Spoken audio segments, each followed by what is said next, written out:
ছিল সেটাও দিল, আর দেখলাম পনির তরকারিটাও দিল, আমাদেরকে বলেছিল ওটা দেবে না কিন্তু দিল, দেখলাম পনির তরকারিটাও। দেখছো কি সুন্দর পনির দেওয়া রয়েছে, বড় বড় মটর দেওয়া রয়েছে, বেশ ভালো আনন্দ করে খেলাম। আর খাওয়ার পর নিজের থালাটা নিয়ে আসতে হবে এখানে, এখানে এসে কাগজের থালাটা তোমাদেরকে বাইরে ফেলে দিতে হবে, আর যে স্টিলের থালাটা আছে সেটা নির্দিষ্ট জায়গায় রেখে দিতে হবে।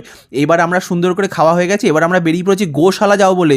এখান থেকে অনেকটা দূর তো, তাই অটো ভাড়া করে নিলাম, সরি টোটো করে এখান থেকে গোশালা ভাড়া কিন্তু মাত্র 10 টাকা।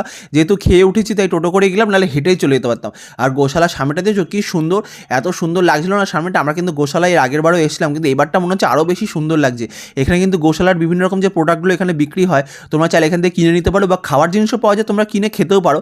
আমরাও খেয়েছি, সেটা পরে তোমাদেরকে দেখাচ্ছি। আর এই যে সিঁড়ি দিয়ে উঠে যেতে হবে, উঠে ওপরেই কিন্তু গোশালাটা রয়েছে। যখন সুন্দর করে সিঁড়ি দিয়ে উঠছি, ওঠার পর দেখলাম এখানে কত গোমাতা রয়েছেন, কি সুন্দর যে লাগছিল। আর তারা কত শান্ত, কত মিষ্টি ব্যবহার তাদের। মানুষ দেখে যেন তারা আরও কাছে এগিয়েছে, মানুষের আদর খাচ্ছে। দেখছো কত ভালো লাগছে তাদেরকে দেখতে। আমার তো এখানে মন ভরে গেছিলো, মনে হচ্ছে